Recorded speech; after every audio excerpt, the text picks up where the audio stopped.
Inicialmente, eu gostaria de externar minha satisfação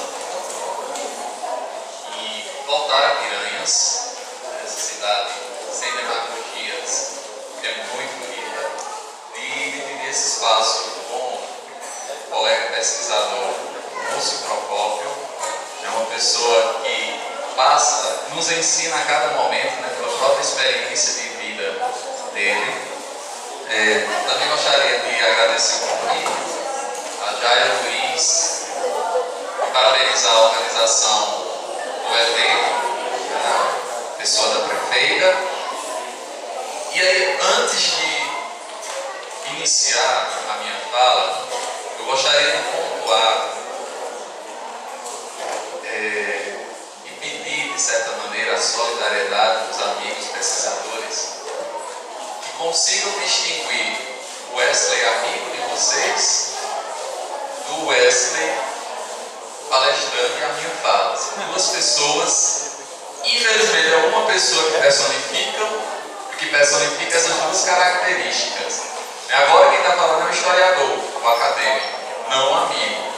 Então, diretamente eu não vou estar falando de nenhuma obra, criticando nenhuma obra. Tentarei ser mais generalista ao analisar a profissão do cangaço. Então não é uma alfinetada em ninguém, não me interpretem dessa forma, até porque caracterizaria a minha função, né? Então é a academia falando sobre os livros, né? Então, só para deixar claro, para não ter, posteriormente não terem o desejo de me matar, né? Por aí. Mas são algumas leituras minhas sobre a produção do cangaço que eu interpreto com alguns problemas, né? Os problemas bem pontuais. Quando o Jair propôs a falar sobre historiografia do cangaço, que é um tema extremamente amplo, né? Praticamente todos os anos você tem uma difusão grande de obras sobre o assunto. Então eu optei por fazer um recorte, até porque em 20 minutos eu não teria o tempo suficiente para destrinchar toda a historiografia do cangaço. Isso daí eu precisaria de dias ou mesmo de uma disciplina para dar conta de uma parte dessa produção. Então eu optei por fazer alguns recortes, né, para esclarecer a minha fala. Dentro desses recortes eu vou trazer um problema que eu entendo como muito grave nos escritos sobre o cangaço, que é a dita verdade histórica.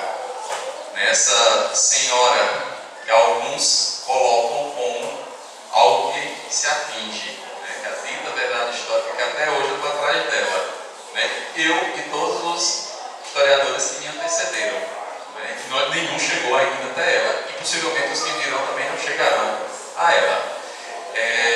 Quando eu falo de historiografia, eu tenho que fazer um recorte de certa maneira conceitual. O que é historiografia? Historiografia é a história da história. É a história que está por trás de quem constrói a história. Então, é mais ou menos a identidade do fazer historiográfico, com micrófono e miúdos. O que seria isso? É como os autores, entendam autores como historiadores, como os autores eles constroem as suas obras. Quais as influências que eles recebem para construir isso que nós chamamos de história, né? Ou da ciência histórica. E aí quando eu vou, a academia ela tem uma perspectiva de que historiografia ela seria a produção dos acadêmicos, a produção dos historiadores de ofício. Eu vou, de certa maneira, alargar esse conceito, até porque não só nós historiadores fazemos história, fazemos obras historiográficas. E eu estaria rasgando as contribuições de Gilberto Freire, que não é historiador de ofício. Eu estaria jogando fora as contribuições de Câmara Cascudo, que não é historiador de ofício, né? E são obras extremamente relevantes para entender o Nordeste e entender até mesmo a realidade do Brasil. Então, eu trabalho com a ideia de historiografia como aqueles que produzem obras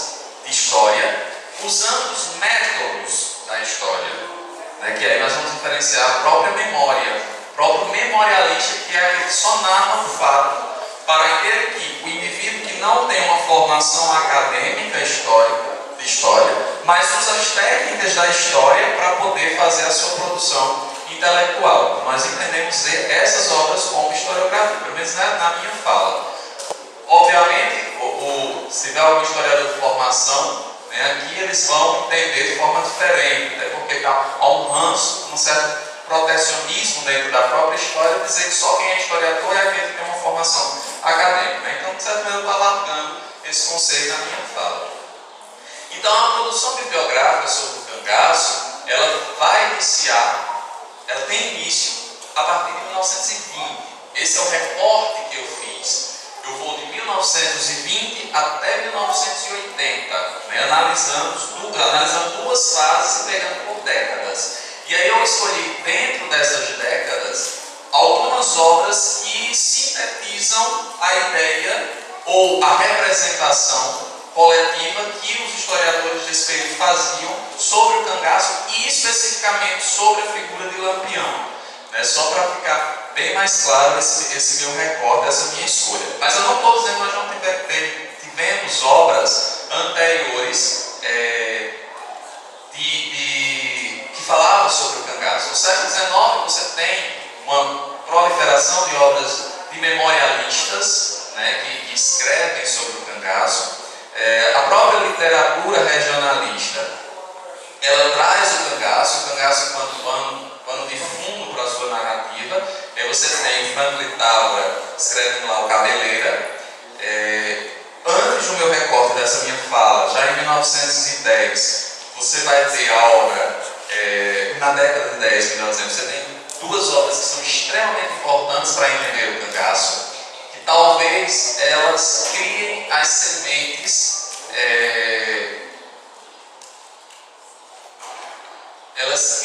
criem a semente do que seria o próprio cangaço, que é uma obra de 1912, Terra do Sol, do Gustavo Barroso, e Heróis e Bandidos, de 1917. Inclusive, em Heróis e Bandidos, especificamente, o Barroso, ele constrói conceitos que nós utilizamos até hoje sobre cangaço. Os tipos de cangaceiro, as formas de vida dos cangaceiros, que os autores reproduzem e esquecem de dar o devido crédito ao Gustavo Barroso, né? Inclusive fazendo um paralelo após 80, aquela divisão clássica que o Frederico Pernambucano coloca como cangaço meu de vida, o cangaço refúgio, o cangaço vingança, isso Gustavo Barroso tinha colocado em 1917 em Heróis e Bandidos. O Xavier de Oliveira tinha colocado em 1919, termina o livro em 1919, o livro em 1920, né, Beatos e Cangaceiros, e que o Frederico colocou lá no Guerreiros do Sol e esqueceu de dizer que essa distinção, essa diferenciação, essa categorização, ela tinha sido feita já na década de 10 pelo Gustavo Barroso. E aí, qual a principal característica do Gustavo Barroso quando ele escreve as suas obras? É quebrar a ideia de que o cangaceirismo, ou que o cangaceiro é um indivíduo que ele já traz em si a perspectiva de ser bandido, que o banditismo é algo nato do sujeito. E o Gustavo Barroso, um cearense importantíssimo dentro da Academia Brasileira de Letras, um dos maiores escritores desse período, ele começa a quebrar a teoria que vem da Itália do Lombroso, né? Que o Lombroso já traz a ideia de que o bandido, na própria constituição física, a natureza teria, digamos, instituído alguns indivíduos enquanto bandidos, e que isso, na fisionomia do sujeito, o sujeito traria essas características, seja pela orelha, a posição dos olhos, o nariz, o próprio estereótipo da pessoa diria, né, o banditismo dessa pessoa. E aí o Gustavo Barroso não entende assim. O Gustavo Barroso, antecedendo, de certa maneira, o que só, na produção acadêmica só citarei na década de 70, o Gustavo Barroso diz que há contextos sociais que produziram os cangaceiros. Né? Então, nós não temos, ele não entende o cangaço como algo nato desses indivíduos, mas sim como um meio físico, né, que produziu, de certa maneira, esses indivíduos. E aí você tem até um diálogo que, posteriormente, no final da década de 30, o Nina Rodrigues, quando escreve, não me engano, bandidos anormais, o Nina Rodrigues também resgata essa ideia do Lombroso para tentar qualificar os bandidos no Brasil. E aí o Barroso ele tem um cuidado de dizer que o cangaceirismo é fruto de uma sociedade, e é interessante porque ele está trazendo, aprofundando já as ideias da sociologia que tinha nascido já no final do século XIX, estava ganhando força no Brasil, né, e proliferando-se essa ideia no Brasil, e ele traz que tem fatores sociais como a injustiça, a falta de justiça nos sertões, a ausência de uma política educacional. Praticamente o cara está dizendo 100 anos atrás que o grande problema do banditismo no Nordeste é uma falta de uma política educacional. E está praticamente perpassando todos os livros que o Barroso escreveu, como também apresenta a questão da terra como um desses elementos, e os fatores culturais, que talvez seja a grande sacada do Gustavo Barroso, quando ele diz que há produtos ao fator cultural que produziu um código de ética sertaneja, um código da moral sertaneja, um código da ética sertaneja. E nós temos que entender que esse cara está trazendo conceitos, e não sei se ele bebe em Freud, que o Freud já escreve no XIX sobre a subjetividade. E já fazendo uma ponte com a atualidade, nós não podemos esquecer que o homem ele não é só razão, nós temos mais subjetividade do que razão. Né? E aí boa parte dos escritos do Cangaço, os caras querem ser objetivo nos seus escritos, trazer colocar aquilo que eu falava ontem. O pior erro do historiador, do pesquisador, de alguém que trabalha com história, é tomar a postura de juiz. Faça um concurso público para juiz e você julga. A função do historiador não é julgar. Né? Isso não é nossa obrigação. Mark Goff, um dos pais da história moderna, já deixa isso claro. A função do historiador não é julgar, é entender os contextos, é entender os processos. Então, entenda e tenha seu argumento documentado. Isso é história, né, na perspectiva do bloco. Então, por que o Wesley? Quando você vai falar, você só vai se deter na figura do Lampião. E aí, por uma questão de cunho prático, 90% das obras da década de 20 em diante que falaram do cangaço falará sobre o Lampião. Então, por amostragem, entendendo o Lampião, você entende uma realidade, de certa maneira, dos outros cangaceiros, respeitando as especificidades. Né? Mas aí, eu teria que centrar em alguém que não daria conta de trabalhar com todos os cangaceiros. Então, foi uma questão mais de cunho metodológico. E aí, por quê? Porque, efetivamente, essas obras, elas falam dessa figura do Lampião. Quando eu falo dos outros cangaceiros, eu falo mais de Lampião do que dos outros cangaceiros. Se eu vou escrever um livro sobre Jararaca, eu falo mais de Lampião do que de Jararaca. É a mesma obra que eu até hoje procuro, uma obra sobre as mulheres do cangaço. Todos que se propuseram a falar das mulheres do cangaço falaram mais dos cangaceiros do que das mulheres. Então, as mulheres são pano de fundo para falar do homem. E não a mulher dentro de sua própria subjetividade, né, enquanto mulher. E aí o problema a indagação que eu trago para os senhores e para a nossa fala de hoje seria mais ou menos entender como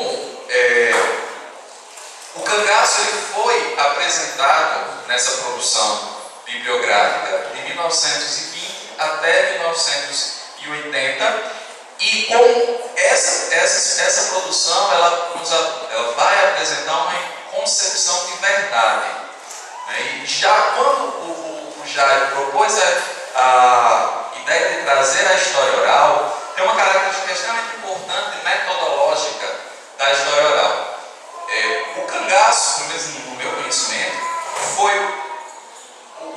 os estudos do cangaço eles antecederam praticamente 50 anos o que a academia fará na década de 70, que é acolher a história oral. A história oral é muito recente dentro da academia, porque se acreditou por muito tempo dentro da academia que o relato oral ele é muito fácil de ser distorcido, porque a memória engana. Sabe aquele ditado popular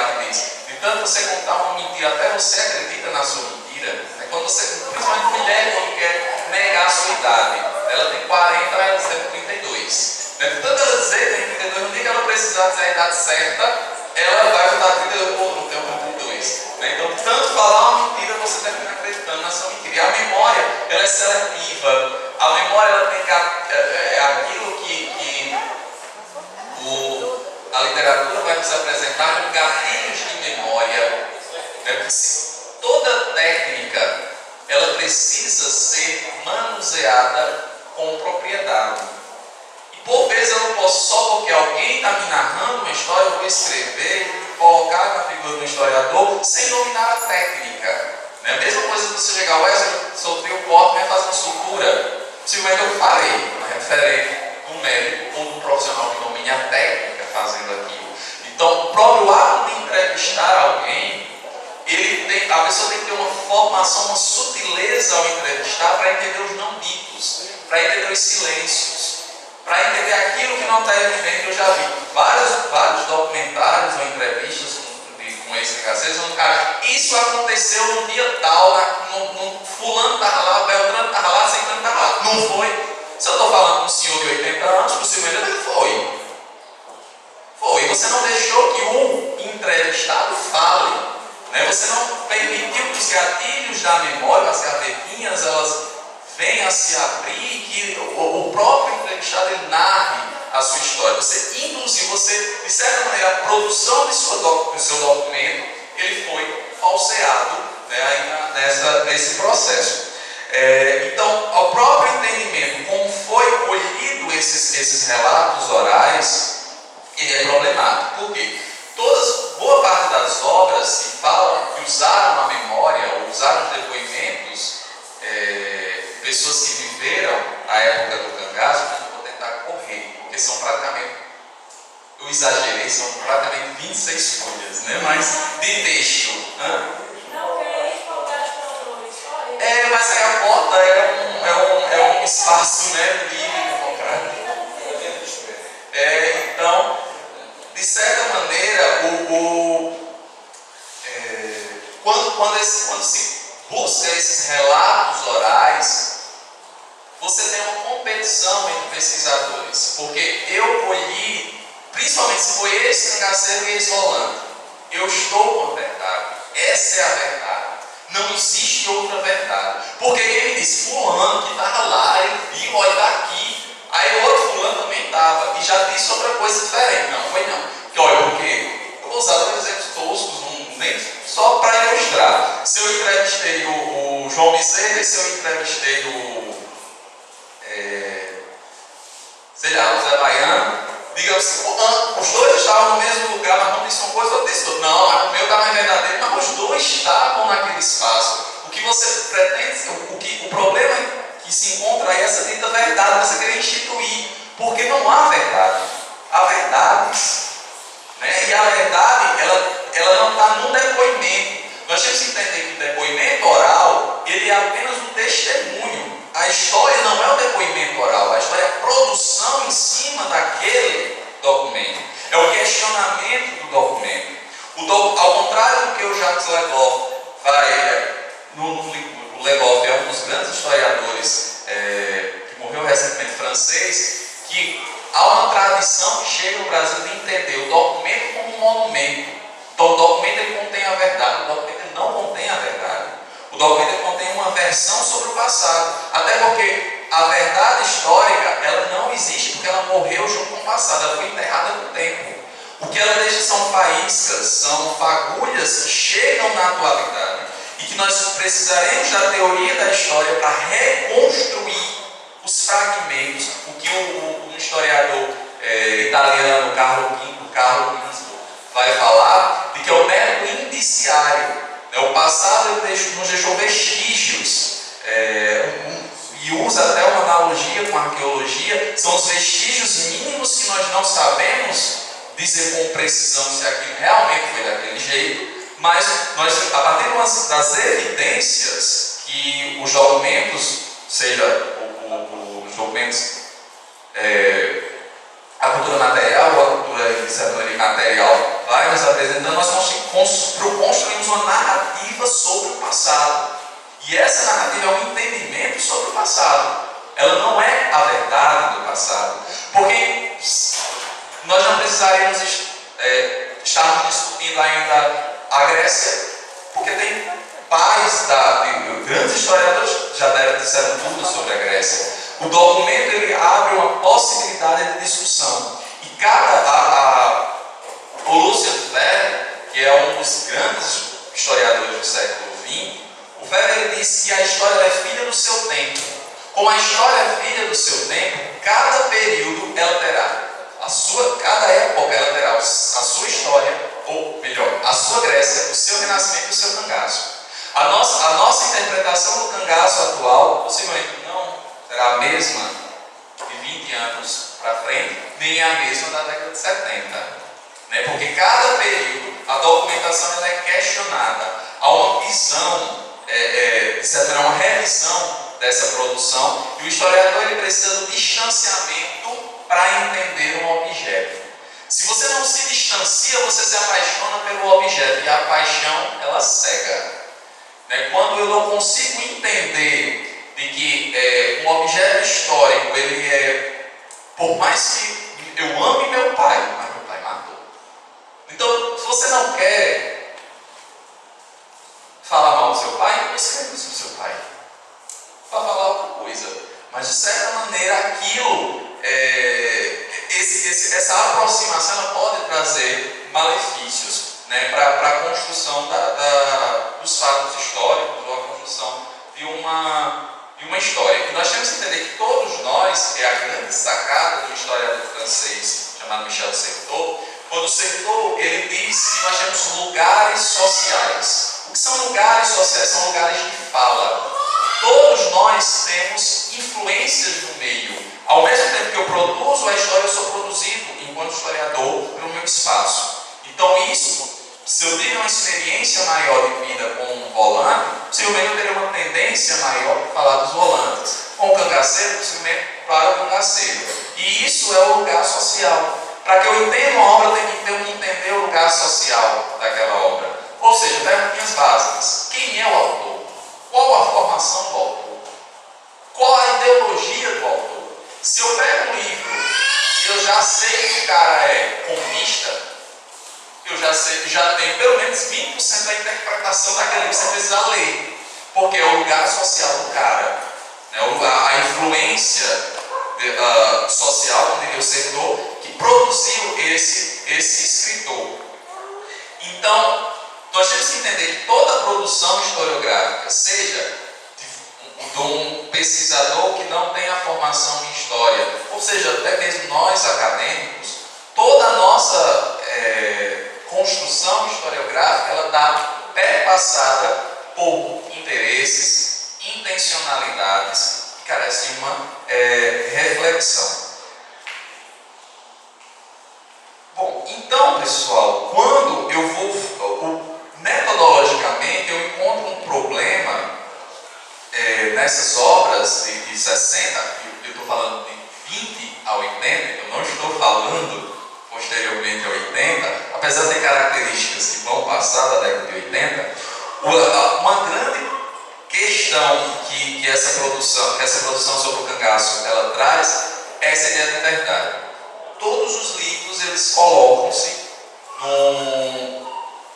tomam para si o direito de instituir uma verdade, de dizer uma verdade. Eu tenho uma verdade. Seu livro não presta porque o cangaceiro tal me disse isso, não, mas o outro que me disse. E aí você vai se gladiar com o outro porque ambos estão com a verdade. Só que eles não entendem que os dois estão com a verdade. Só que essa verdade é uma verdade construída, que é a verdade absoluta, aquilo que os gregos vão herdar da Mnemosyne, a deusa da memória, né? Não existe. Ela não existe, ela foi enterrada com o tempo. Nós temos aproximações a essa verdade. A senhora verdade para a história, ela é o nosso objetivo. Mas sabe aquele objetivo que possivelmente você não alcança, mas ele é o objetivo. E esse objetivo, você deve trilhá-lo com responsabilidade. Porque cada documento ele traz a sua verdade. E por vezes, como nós somos produzidos por um meio social, nós temos que ter cuidado para não interpretarmos o nosso documentos como verdades absolutas ou dizer que, ou mesmo distorcer aquela documentação para que haja a minha verdade e não a verdade do acontecimento. Digo de verdade, tem uma verdade aí como entre aspas. Bom, então o que se precisa na produção historiográfica é um diálogo com o documento, é um questionar ao documento. A partir de 1929, na Escola dos Análises, a ideia de uma documentação serial. O que é uma documentação serial? Você pega vários documentos e você confronta esses documentos. Confrontando, você vai tentar chegar a essa dita verdade. Porque o que acontece por vezes é que se eu encontrei um diário de um ex-volante, de um ex-cangaceiro ou uma carta, eu estou com essa verdade. Isso daqui é a verdade dos fatos, porque ele disse no diário. Você não entende que esse diário ele foi produzido por alguém. Essa pessoa ela tem intencionalidades por trás. Né? Então, de certa maneira, você tem que questionar essa documentação. Todo documento ele não traz a verdade, mas ele traz uma centelha da verdade. E depende, pergunta de pesquisa, o que eu quero saber desse documento. Né?